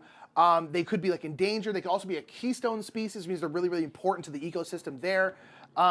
And then they're also going to have a number on the bottom of them, like 1 through 5. And when you're putting them in your kind of big tableau here, at the end of the game, you're going to score every row and then every column. And when you're scoring, you have to score in ascending or descending order. So it has to be like 1, 2, 3. Or like 5, 4, 3, or something like that. And so you're putting them in, hopefully in order so you can actually score them. Because if it goes 1, 3, 5, it has to be sequential. It has to be 1, 2, 3. It doesn't have to be all the way across. It doesn't have to be 4 long. No. The longer, the better. It could be 1, 2. That's fine. It just can't be like 1 on its own. But then on top of that, you're scoring every row, but you're also scoring every column. So you're having to think in like multiple directions. Yes. And the game is super simple. You're like taking a card, putting in your tableau, or there's these action tiles you can activate, which allow you to do some other kind of special actions. But they're also very, very simple. And that's it. That's the whole game. And all you're trying to do is just trying to make this puzzle work, and it's so difficult. And it's just one of those games that's kind of like a Calico kind of thing, where it's like it's very, very simple, but the puzzle is really, really tough. Yeah. I was actually originally going to play this solo because we didn't think you were going to be back for the stream of this, but you were. And the solo is cool because there's a whole like solo booklet with like 20 different scenarios in it. Yeah. It's really, really cool, and the art is like absolutely stunning. Rose Gauntlet like really crushes everything. Frankly, they make freaking and merch. Good also merch. Rose Gauntlet merch. They got such good merch. They got good style. They got style all across the board. Keystone North America is really, really fun. I like it quite a bit. Yeah. We played Le Havre. Le Havre. Yeah. Le Havre. This is my number 2 game. It's so good. Le Havre is amazing. It's so good. It's probably now and forever will be the Uwe game that we play the most. Yeah. Because it gives you a lot of good vibes in terms of like the big Uwe games. But at 2-player in particular, it goes super fast. It plays quickly. There's not as much stuff to set up. It's like an hour plus, Yeah, I don't know. It's just really stinking fun. It's like one of the older Uwe games, and you're like, this is amazing. This absolutely stands the test of time. It's good worker placement goodness. You're building up buildings and ships and things, and to feed your people. Yeah, got to feed them that fish and whatnot. And you're just trying to, again, kind of eke out and be as efficient as you can with the buildings that you use. And it's cool. Like if Nick builds a building, I can use that building. It oftentimes comes with a cost that they pay to you. The town itself will collect some buildings, and you can go to there. You can buy stuff from the town for straight up cash. You're trying to have the most wealth at the end of the game. Yeah, but it's just super fun. It's just super. It's not the most like glitzy game ever because it's older and it's an Uwe Rosenberg game. Not that Uwe doesn't make non-glitzy games now, or Nijmegen Canal coming at you. My gosh! But did we back that? No, I didn't. But now I kind of wish I did. I don't know if it'll ever come to the state. Yeah, it's a 1 or 2 player Uwe Rosenberg game. It's so ugly. It's so good though. It's so ugly. Le Havre's amazing. Le Havre's incredible. Orenburg Canal is so ugly. It's not the prettiest. I played Legacy of You. This is one of the games I played that solo. I played it twice. I played the night before. It is impossible. It's very, very fun. It's so hard, but man. It's so impossible. So this is in their Ancient Anthology series by Garfield Games. Shout out to Garfield Games. Shut up. And you are essentially tasked with building a canal because the Yellow River keeps flooding and destroying a whole bunch of different stuff, like rivers be doing. Life is kind of perilous. The constant battle of people versus water, basically, and us trying to tame water and kind of succeeding every once in a while, but not really. Guess what? Now water's just like, yeah, I'm coming for you again, and we're like, it's a big problem. So it is more powerful than we are. You are trying to build these canals, but there's barbarians coming through and they're just like messing with you and stuff. But building canals is also very dangerous work, and that's what you're doing. So you're getting resources, you're building out these canals. You're trying to keep your people, keep your village alive, essentially, because you're losing people to the barbarians, you're losing people to the building of the canal. Yes. Very tough. but it's just, this game is so hard because every round more and more barbarians are coming through. You're either having to fight them or bribe them so at least they don't kill you. You're just like, just stay there and just take this brick and deal with it. Yeah. And it's not very long, which one thing I really like, but the game is like 45 minutes and it's super tough. Really, really hard. The first game I played, I got really close to winning. The game I played on stream, I got destroyed. I mean, absolutely destroyed. Because you're constantly on this like timer where you have your deck of like townsfolk cards, and every time you have to shuffle that deck, the flood is going to advance. And so you have to have a canal built for the flood to move into, because then the flood water can go away and be kind of diverted and you're okay. But if the flood ever catches up to a spot where you haven't built a canal, then it floods and you lose. If the barbarians ever completely overrun your camp, you lose. It's just impossible. It's so hard. I really, really like it. Board for what? So just finished my campaign. 2 wins, 7 losses. You were what, 4 in it? I'm 1-4 at the present. 1-4. It's so hard. It's really, really fun, but it's tough. Hard. So if you want like a hard kind of Euro solo game. Resource management, pure this is like it. resource management. The cool thing is, again, like each game is like 45 minutes. They're not long. Nope. It's got a small footprint. It's very contained. Thank it's goodness. just, and then I've only played the spoiler-free ones, because we have a spoiler-free Yeah, we had one. one that was meant for So press stuff. I haven't played with any of the stuff where stuff starts changing. Oh yeah, you got cards it, man. and stuff, and it's awesome. Seems very, very cool. Legacy U is outstanding. Yeah, Sherry Dancer talking about Lahav says this great resource conversion stuff. It is, because it creates tough decisions, but everything is good. Everything will give you something great. So it's just a great game. I also played the Loop. You did. You soloed it and won. My first What's that win. like? I've never won a game. I've never won a game this ever. Neither have I. We've gotten close-ish. That's about as good as it's until this last time where I played. I've never won a game. Just crushed it. Do you play multi-character? Like, are you multi-handing? So the Loop is a game where you are playing characters, and there's Dr. Foe, this big old butt right Traveling here. through time. You can see like different eras that are in there. Sending out his clones. You're trying to fulfill missions, and he's screwing everything up. It's really, really hard. Really hard.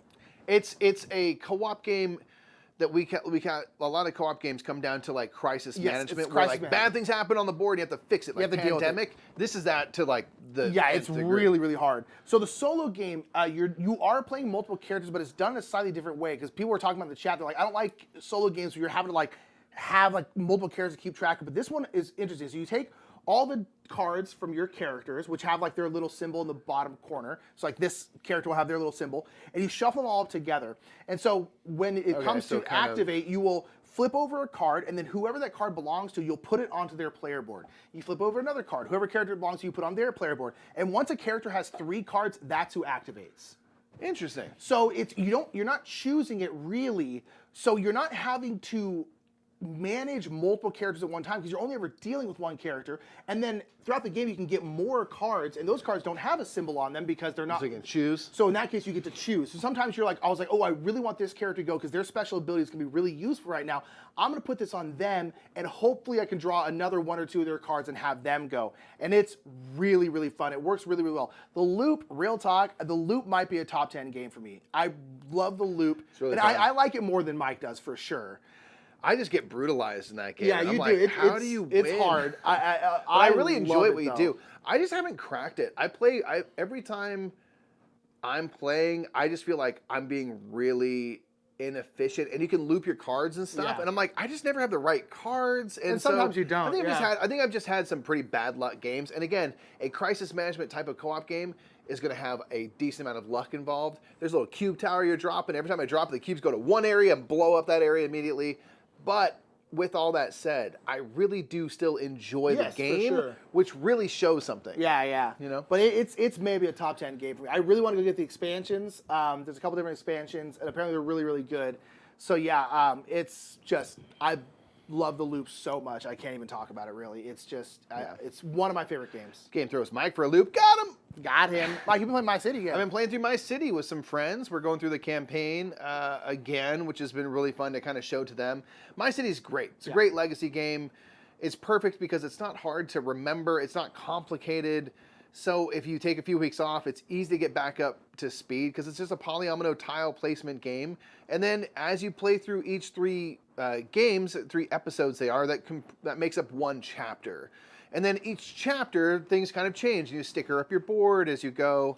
And so everyone starts off with the same board, but things get vastly different through time. The thing I like about it is that each episode is like 20, 25 minutes. It's meant to be that you play 3 episodes back to back as a kind of an evening of gaming. And so you can do a chapter really easily. So you're never stuck in the middle of a chapter. No. Which is where stuff gets kind of confusing and whatnot. It's just much more bite-sized and manageable than like any other Legacy game. Yeah. And so this is the one for me. And it's really fun to play through again because the simple rules, Reiner Knizia, it doesn't bog you down with a ton of stuff. And it's just fun to see how the story kind of progresses and what eras you go through in the game. It's awesome. Yeah, I'm having just as much fun playing again as I did. And you can play it on BGA. You can play through the campaign. Indeed. We played Obsession. It was my second time, but my first time playing Obsession, and I could not stop thinking about it afterwards.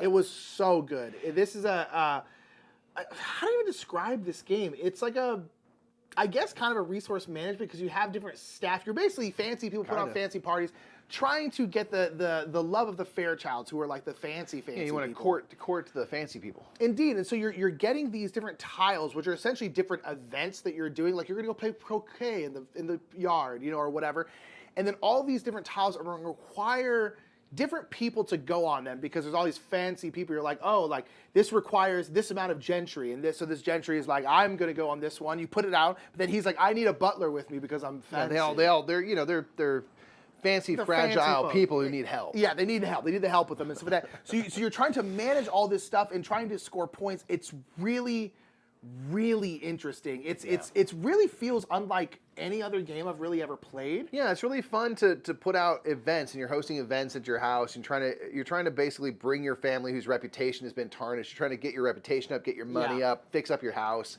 Like Americans can come through, and they a lot of times have a lot of money, but they're just like not good. They're not a good look. They tank your reputation because they're new money and whatnot, and you're like, oh, that's kind of bad, but it's like, hey, I need the cash. So ridiculous, this whole world. It's really fun and more puzzly than I thought, because I think the first time I played it, we weren't playing it 100% correct, or I just misunderstood. Well, I think we played it wrong, too, because don't you have to bring all so the gentry? if you do an activity that requires, like, 5 gentlemen, you have to play 5 gentlemen cards. Yeah, which I think it's we not played like wrong. Up to. And I don't know if we ever that caused us to mess up the rule, but it's like, it is puzzly because you're cycling those cards, they get discarded. You're cycling the servants you have and stuff, and it is actually more tricky. I'm playing a game of it with Foster and Meeple right now, and I'm just like, I don't have my right people for the right activities, and I have no money, and it's a struggle. It's tough. It's fun, though. Really fun. It's really not fun. something that after we played it, really want to play it again. Yeah. Gotta play again? Gotta play again. Gotta play We played Paleo, which had been a while. I minute. basically had to relearn this game. And Paleo, for some reason... It's great, though. You don't really have to relearn it because you just start playing it. Not really. That's a good point. Paleo is one of those games that for some reason I had in my head... Like, we played it a while ago. I liked it. But then I had it in my head that I didn't like it. Or I was just like, I don't think I like Paleo. I don't think I liked it that much at all. and yet so we kind of haven't played it because I just had it in my head that I didn't like it. Then we played it again, and I'm like, Paleo is incredible. Yeah. It's like this very interesting kind of crisis management-ish, resource management kind of game. Co-op game, yep. Where because you're kind of like the Neanderthal caveman, Ice Age kind of people, and you are just kind of dealing with whatever happens, and you don't really know what's going to happen because you have this deck of kind of random cards. You're exploring. Random events, and you're flipping over like, oh, I'm going to go to the woods. Oh, no, turns out there's a bunch of wolves there. Yeah. And then you have to like deal with that. And so it's this interesting game where they're kind of like, here's some rules, and start playing. You'll figure it out. Yes. And you do, and it's very interesting. I think it's amazing. The rules are fairly brief. The rule book is bad, I will say. But the game does come down to, like, if you're teaching it, like I told Nick when I was reteaching him, I gave him a basic couple things about, like, here's, like, kind of what you have and things you're going to be looking for. And then it's like, just start playing. We'll play. You will figure it out. Like, because so much of it comes down to the discovery anyway. Yes. So it's like, I can't show you a bunch of cards. You'll be like, this is that, that's this.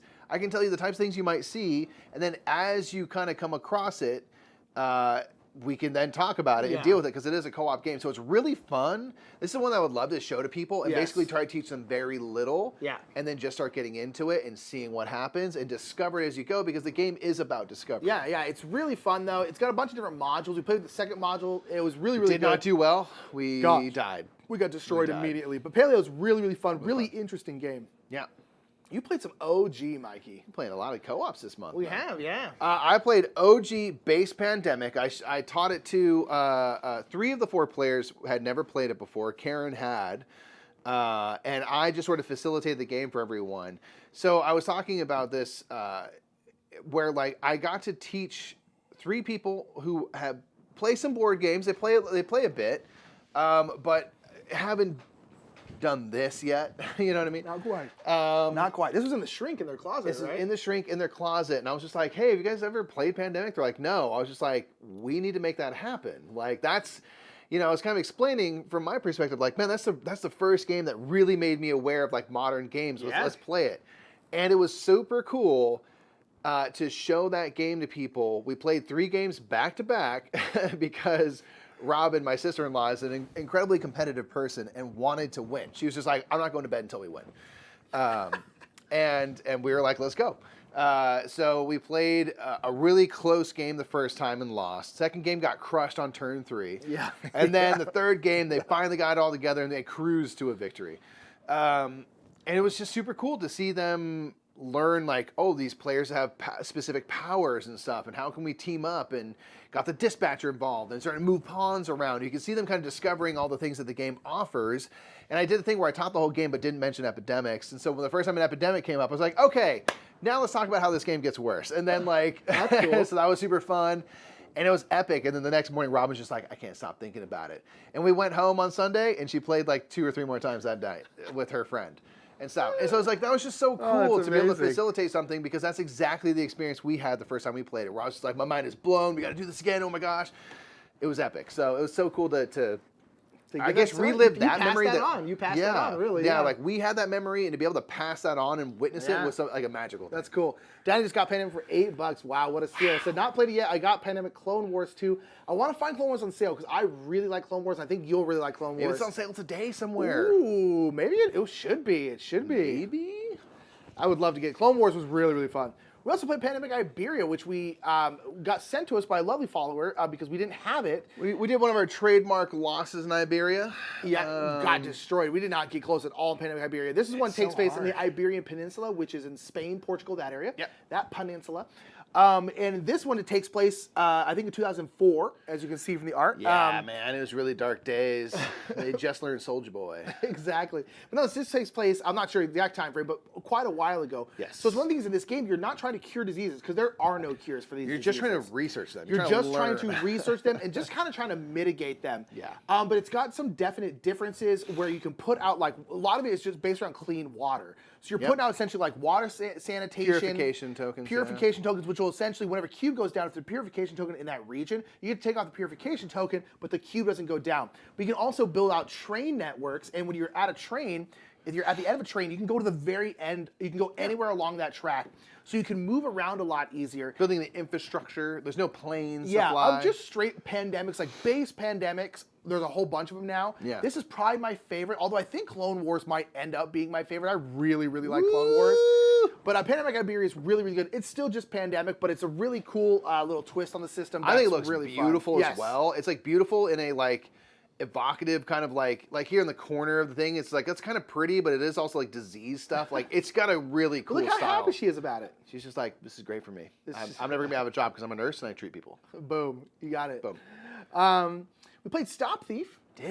We played a lot of co-ops. We played a lot of co-ops. Wow, yes. what a We played cooperative co-ops. month. Yeah. We played this with my mother-in-law. We had a rousing 3-player game, a good game of Stop Thief, where we were at times completely lost, at times making wild guesses and getting it correct, and wild guesses and missing terribly. It was a really great game of Stop Thief. This is a game, if you haven't ever played, it's really fun. You can play it competitively, cooperatively, one versus all. There's lots of ways to play. Yeah. And it's app-driven in that you will get audio clues that are going to give hints as to where the robber is sneaking around. They're sneaking around buildings trying to steal stuff. And so you might get just kind of like a hollow, like walking on, the kind of cold floor sounds, which means they're just walking around inside somewhere. Yeah. There's door opening sounds, window breaking sounds, there's sounds of people walking outside, taking the subway. And based on that, they're going to be kind of walking in a pathway, in a direction. And based on the different sequence of clues, you'll be able to pare down like, well, okay, based on all this, they can only be really in this room because that's the only place where there's like door, window, door, and you can actually track down where these people are, and then you can make guesses, inquiries, essentially, and try to make arrests. So good. It's super fun. It's super fun. Yeah, it's super fun. The only thing I would say about this is I wish there was like a level to the. I wish there was another level to the co-op that made it harder. Yeah, sure. I will say with the co-op, it's a family weight game. It's a family weight game, but we never lose the co-op. No, we come close, but we do co-op victories. I would love a slightly harder algorithm for it, where they maybe like they're allowed to backtrack or they're allowed to stay in the same spot. Yeah. Which I think you can do in the competitive version, but there's not one of those for the cooperative version as far as I know. I would love a slightly harder setting, but even on it's such a good game to introduce people to because it's nothing like they've seen before. Yeah. Really cool. We played Terraforming Mars Ares Expedition with the last. It's great. It's great. It's Terraforming Mars. We really, really like Terraforming Mars. We like, at least I personally like Terraforming Mars Ares Expedition a decent amount more. Yes. As we said multiple times, it takes all the stuff I love about Terraforming Mars, keeps it. All the stuff I didn't like about Terraforming Mars, it gets rid of it, and then adds a cool action selection follow mechanism, which I think is really good and really works. Play, so you're like always doing something and just you're always staying doing busy. something. So it's a great game. It's just way better in my opinion. Yeah. We prefer it. And lastly, we played Wayfarers of the South Tigris. Baby, it'd been a little minute since we played it. It'd been like a couple months. A couple months. Been a minute since we played. Been forever. We had played Scholars of the South Tigris because we covered that a bunch recently. A bunch recently. I was like, man, I want to play Wayfarers. Like, let's go back a bit and play that. And you had a great game of this too. Yeah. You went super space cards. And I went crazy space cards more than I've ever done before because it's like I think that is like a pretty big way to. Yeah, it's a lot of points. I think you need to go space cards to some degree. I just have never engaged in it like as a like. This is my goal right here, and it worked out to do. And I built some good synergies and stuff. It's just a great tableau building because you can build tableaus this way and up ways and stuff. It's just super fun. Yeah, it's awesome. It's really good. I think it's probably my favorite Garfield game. It's right up there. It's probably my favorite, to be honest. Probably one or two is my for me, favorite. to be completely honest. I love the sandbox nature. You kind of do, because like Scholars I really, really like as well. I'm kind of between Scholars and Wayfarers, which one I like more. Yeah. But like Scholars is much more linear, whereas this one's just like, do whatever, and it's really, it's a sandbox to play in, man. It's really fun, and Garfield's just crushing it. They just did their like announcement video. They have a bunch more stuff coming out, including Shipwrights of the North Sea Redux. They redid it, which has always been kind of like acknowledged as the weakest the weak link game. So he's like redoing that, and I could not be more excited. We have Explorers of the North Sea coming, and the Raiders expansions coming today. And then Garfield's going to have us cover Shipwrights as well. So we might do like a run up to Shipwrights, and then Ezra and Nehemiah later this year, the Ancient Anthologies. It's just all so good. I don't even know. Then Inventors of the South Tigris.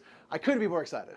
Garfield's crushing it, basically. They're crushing it so hard. They're crushing. They are firing on all cylinders. And that is so it for our rapid reviews for this month. If anyone has any questions, pop in the chat. We'll do a little Q&A here at the end. But yeah, it was a pretty good month. Slightly slower. Last month was like nuts because we both were at different conventions, and so we were playing. This was more of a normal month. Yeah, this is much more of a normal month. I mean, it's one of the things we almost always play at least 30 games, which means we're playing an average of a game a day, which is pretty darn good. Game day keeps the doctor away, man. Yeah, exactly. I mean, it really is. It's very nice. Ezra and Nehemiah, I'm really excited for that one. That's the next one in Garfield's Ancient Anthology series, and it seems really, really cool. Yeah, it's Garfield's just crushing it, man. Just like, I mean, there's a bunch of publishers out there talk about Board and Dice Con. Board and Dice is always crushing it. Always crushing it. But man, Garfield just feels like they just every game they come out with is just absolute gold. Well, then on top of that, the person who made Hadrian's Wall has another game of theirs coming out. And apparently, it's like they're saying like, it's way better than Hadrian's Wall. It's like a mechanical sequel to Hadrian's Wall. They said, and that's all they said. But I'm like, what does that mean? And like, and they were saying like, oh, we like it better. I'm like. That's all they had to say about it. I was like, wait, tell me more. What's up, Rory? Hello, Ian. We were talking. We were singing your praises earlier today. Your praises, you sweet, sweet artist. We started getting into Vita Lacerda games, which I don't know if you've heard of those, but I'm familiar with Vita Lacerda. I don't know if you've ever heard of those, but we've done a doodle or two for them. You know. We were just saying how much we enjoyed Kanban, Eevee, and Weather Machine, and in big part, the art direction. The art, particularly in Weather Machine, is bonkers, sir. Dude, it's crazy. When are you going to hit up that Darwin's Journey? I'm intimidated by it, to be honest. The rulebook's so big, and we're so busy. My hope is like within the next week or two. Couple weeks, yeah. That's my hope, but it's just, this weekend, I sat down with the rulebook and started leafing through it and went, I don't have the energy for that. It's not even going to be like that crazy of a game, I don't think, but it's just... big enough that I'm like, not going to happen this week. It's not going to happen next week for me. So maybe the weekend after. What's up, Board Game Garden? How you doing? See what to do. Are you planning on doing anything Star Wars related? No, we don't have time. We got to work today. We don't have a Star Wars game, or else we should have played that tonight. We have no Star Wars games. We don't have one. We have Jabba's Palace Love Letter. I don't need to do that. That's all we got. We have no Star Wars games. Really? No, none. We have none. It seems like we should because we love Star Wars. We don't. So that would be the thing we would have done tonight. Other than that, we got to work all day. So unfortunately, well, we're gonna play Gaia Projects. Doesn't take most. That's space. That's space. That's Gaia Project. We're gonna play Gaia Project. So that's our. We'll pretend it's the Galactic Empire stuff, you know. Did you try Sea Salt and Paper? We have tried Sea Salt and Paper. It's very fun. I've played 2 rounds of it. I guess it's true. Not games of it. I mean, like one hand once, and then one hand another time, and I've been desperate to get it ever since, and it's not anywhere over here anyway. It's not in the States. Yeah. So I really... Bombix needs to bring more stuff over. Want it. I want conspiracy. Someone talk about conspiracy with Abyss. Like Bombix does not bring stuff to the United States very often. You guys ever try any game design? Not really. Mike did design our unmatched set. Our unmatched set, and then I'm working with Atlas in chat, and it's Atlas's thing, and I'm helping another design for an upcoming Kickstarter called Table Fables. So that's Jimmy's genius, and me just sort of like giving ideas. But yeah, the only thing I've done is our unmatched set, which again, borrowing from existing systems. So I can't claim I think we invented that one personally, but all right. So the book is the direction of that all. We had to make it make sense. Yeah. The Darwin's Journey book is not that bad. Yeah, I'm sure it's not that bad. It just seems like a lot. Yeah, it's just more that like, well, question for people who play Darwin's Journey. Should we just mix in all the expansion stuff straight away? I feel like no, right? I feel like no. Does it do a ton? I don't know. You guys want StrategicCon? Not this next StrategicCon. We're gonna be at We're gonna be at BGG Con. Yes, we'll be at the one probably on Labor Day. Tool says Darwin's Journey is easy. Literally half the rulebook is solo and extra stuff. That's true. That made me feel good. When I started thumbing through, I was like, oh my god, and then I realized that literally half the book is other things. Yes. So I was like, okay, it's not. Again, it's not actually that intimidating. It's just. Like, we just have we're in the middle of a couple of busy, like this weekend I'm doing like a theater festival. We have Board and Dice Con the next day. Yeah. The following weekend is Logan's birthday. We have family in town and stuff. So it's this weekend, and next weekend. Yeah, the next couple weeks are going to be don't mix it in. Okay, copy that. Good to know. No Star Wars games, silly Jawas. I know, we just don't have any. We're bad. We don't have any. A lot of them are like things. A lot of Star Wars games are like Fantasy Flight games, and a lot of those games are very big. And we're not huge fans of like a lot of those kinds of games, and so like that's one of the reasons why I want the Pandemic deck building Clone game. Wars. I want to try that. Yeah, that's like the one that I'm kind of interested in. That's one of the reasons why I want the Star Wars Clone Wars, because it's a pandemic game. It's smaller. It's easier. Yeah. But like all these like Imperial Assault, like I'd love to play Imperial Assault, but like we don't have or would never get Imperial Assault. No. So we just don't have any. When's the next live chat? I don't know. We usually do a monthly rapid reviews. We do a monthly mini Murph marathon where you can chat with us. We don't really do any like. We could do like a live thing that we start doing once a month. We have like a topic that we talk about. That's like with Dice Tower. They do like a live Q&A once a week, which I don't know if we necessarily need to do that, but like it's because Bible Board Games say, do you guys do live chat same time each week or mix it up? We don't. We do this once a month for rapid reviews. That's pretty much it. But we could maybe do like maybe on the other weeks do on the so every like twice a month we do this and then one other thing. Doing something where we have like a topic we want to discuss, kind of like an extended discussion piece, metagame minute, that then folds in it's not a bad Q&A idea. stuff. That's kind of fun. We enjoy doing live stuff, and we enjoy talking to the fam. Don't mix it in. Okay. Take out the expansion. Okay, cool. Board and Garden, we're good. Really, everyone's saying that. Okay, does it change a lot of stuff up? Interesting. Okay. I'm so curious now. Yeah, we're doing good. Board and Garden, just busy, just bonkers busy. This week is like nuts. Next week's nuts. April was insane. Yeah. I'm really excited for like post Logan's birthday because then I think things are calming down a little bit. Yeah, we're only then traveling to Texas. Yeah, but that'll be fine though. The rodeo that freaking place is, so we'll figure that out. So you guys try Horseless Carriage. It's fantastic. I won't because really. Okay, Ian, can I ask a question? I won't play it. Can I ask a question? As an artist, are you not like really bummed out by the look of it?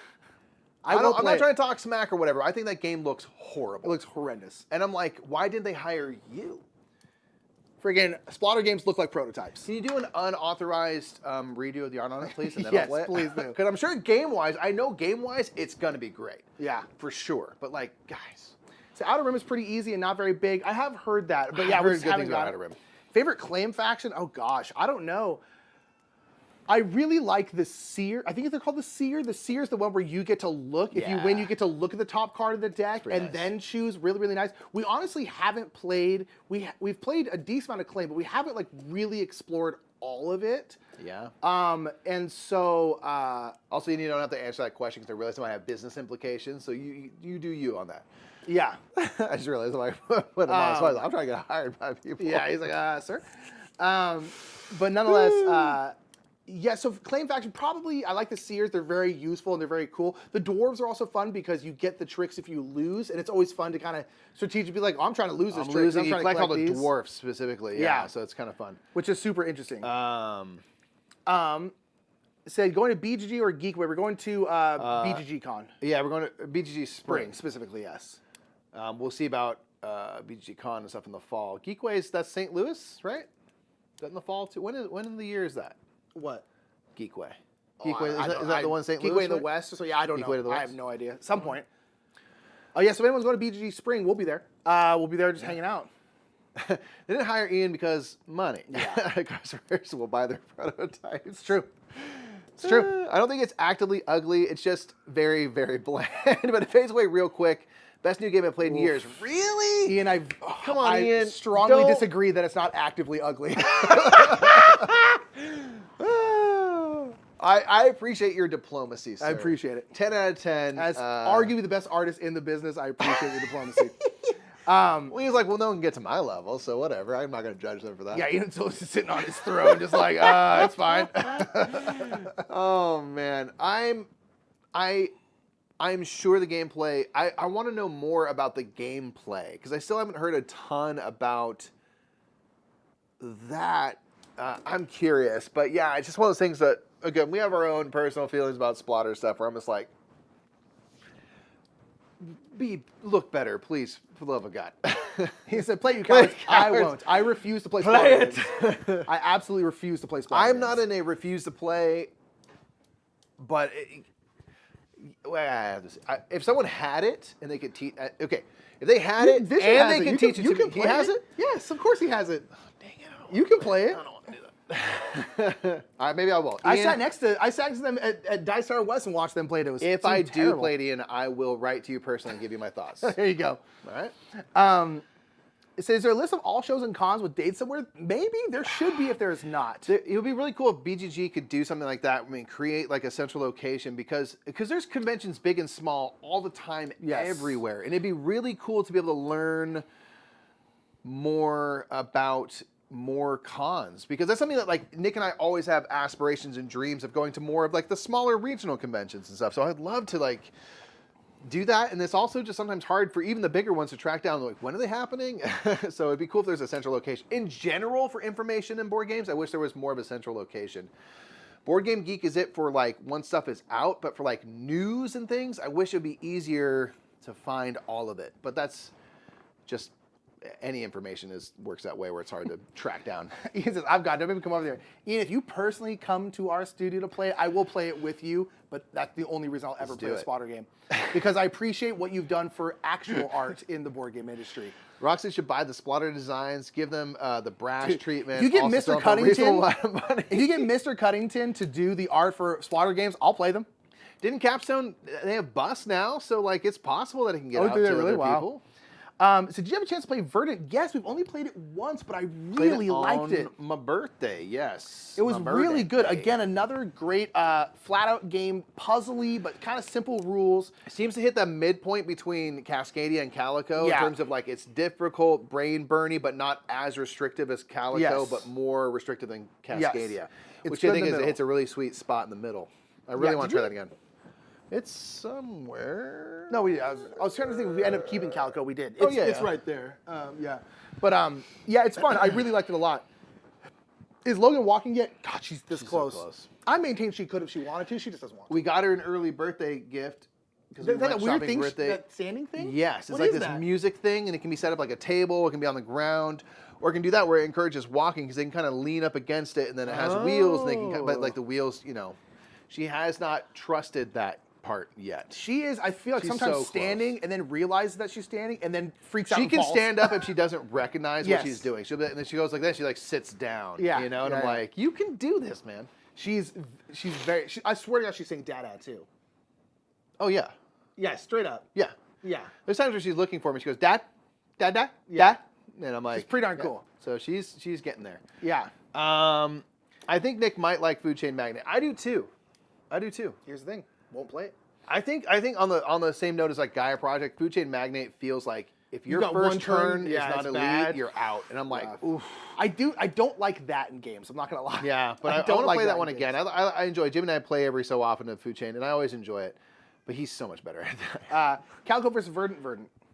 Calico's too Verdant for restricted. sure. Calico's very fun, but it's so I'd go brutal. Cascadia, Verdant, Calico. Yeah. Yeah. Calico is too restrictive. It's really, really good, but it's just like I enjoy it's it. so There's brutal. like an app of it now. I'd probably play it on the app. Maybe would get the app. Because then if like you're like, oh, this sucked. Okay, I'll just play it again. Yeah, play it again. It's like the Dresden Files game was like one of those games that's like so brutal and so hard, and you can just sometimes never win. But on the app, you can play it on the Switch. Just it's reload easy because it. you can just reload it real quick. Yeah, that game still suffers from that problem, but in the app, it's easier to just like it's not so much setup. Yeah, man, the Dresden Files game was one that was just like good, but like literally you set up the cards and you can be like, Cool, this can't is, win. you can't win it. You just can't win. Yeah, that was one of the biggest disappointments, unfortunately. That game. Yeah, we Love were so Dresden excited Files. for it. So Nick, I appreciate your stubbornness. We're Norwegian and Irish. I'm very stubborn. Nick is a stubborn individual. If Nick gets his mind about something, it's hard. It's not like you're impossible. No, not impossible. But it is difficult to get him to change his mind. Was thinking about, do the Splendor guys make their own art and graphic design? That was explain. I think they a lot do of this stuff everything is in-house. in-house. Yes, and, I do think they that's do their whole everything thing is they make kind of niche print runs of stuff. And I think it's done in-house. To some degree, I don't know I think everything all is the done inner in-house. workings, Yeah, I but think yeah, I think everything- it's pretty much they're their own kind of art house of board games. Yeah. And where we get frustrated personally is that, and part of it is because it is a limited print run, their games are crazy expensive. Yes. And I'm like, if you're going to pay, again, it's not to create some war about it stuff. Kanban EV and Weather Machine cost about the same as like newer Splendor games. I'm going to go for that. That's an incredible production with amazing art and stuff, and it costs the same. And Vitalis Lacerda is no less of a designer. So that's where I'm like, you can do this and make stuff look good. You don't have to go all the way to Eagle Griffin's level because they're super deluxe and stuff. But I'm like, if they can make the price work, so can you. It's like one of these like Splendor games with like the fact that, again, I think they look like prototypes. If they were like $30, $40, I'd be like, okay, look, like they're saving money on art, they're saving money on graphic design, they're doing everything in-house, but they're making like an affordable print and play, more or less. Like, cool, but the fact that they're $110, I'm just like, I'm not doing it. I refuse to. Yeah. People like Calico said Calico. Yeah, you must love the pain. I think Ian O'Toole's like a big brain Ian person. O'Toole loves the pain. No, he's an artist. He's all about free spirit. Big brain, smart person Free artists. spirit, They man. exist. Dude. He's in a hammock right now. Of course. Ian O'Toole, how much time do you spend in a hammock? All the time? 8 hours a day. How many Birkenstocks you got? It's like the back to tank, it just gets restored in there. People Mountains here in Nashville, they do a pretty good job. When is that, Eric? I'm down. Steven Mountain has a comprehensive list of cons, big and small. Okay, cool. That's good to know. There you go. There you go. But yeah, so, all right, so any more questions? If not, we'll kind of get on out of here. But again, thank you for being here, everybody. That was good, good rap reviewing, good Splendor talk, good lots of different stuff. Yeah, I don't doubt that their games are great. Oh, yeah, 100%. There's no doubt about that. And they reach a specific niche of people, and I don't think they are trying to reach other people than their niche, and that is okay. Yeah, that is okay. They do what they do, and that's what they do. I'm just not going to be a part of that niche. Nope. But I will play with Ian. I will. Ian, real quick, if you're still here, are you going to be at any cons this Yeah. year? Can we run into each other? I'm not asking for horseless carriage purposes, just to say hello. No. I'll watch y'all. Cascadia has a lot of disengaged plays. Calico always has tension. See, I don't want that tension. In a game that quick and that light, I want just a relaxed play, which is what Cascadia is. I don't want in a game where I can just we're playing like 30 minutes with that. Like I generally don't want a super brutal experience most of the times. And that's why I like Cascadia. I don't need the tension. You know, Till says they're as stubborn as Nick. Yeah, I think at this point, Splotters being the way they want to be to spite Nick specifically. We're both immovable mountains. You're at S in this year. Okay, copy that. We might be. If we are, we will make sure to catch up. That would be really cool. And again, Splotter makes what they make, and that they don't need my approval. Nope. You know, people love their stuff, and good on them. Good on them, man. They're making the stuff they want to make. You know, as artists are wont to do, they make the thing they want to make, and that's all right. Yeah. I think that's it, everybody. Alrighty, everybody. Thanks so much for hanging for some chit chat, getting a little spicy at the end there. Hey, you know. Jimmy's down to referee a game of Food Chain Magnate for you and I to do so that we can enjoy it more. That's fine. Have fun enjoying and you can sell pizza and burgers. Pizza and burgers. Whatnot. I do like the idea of like fast food as a game. Yeah, and you got to sell them on the billboards and stuff. I think it's fun. So people then know what they want. Alrighty, fam, we're going to get on out of here. I hope you all have a wonderful rest of your game. Make sure to be around for Board and Dice Con this weekend. Come on down. We'd really love a big showing there. So make sure you click on that video right now and select to be notified. Indeed. That would be awesome so that they can see that they have a bunch of people waiting. There's going to be a bunch of cool stuff going on. Yeah. All right. Bye, everybody. Bye.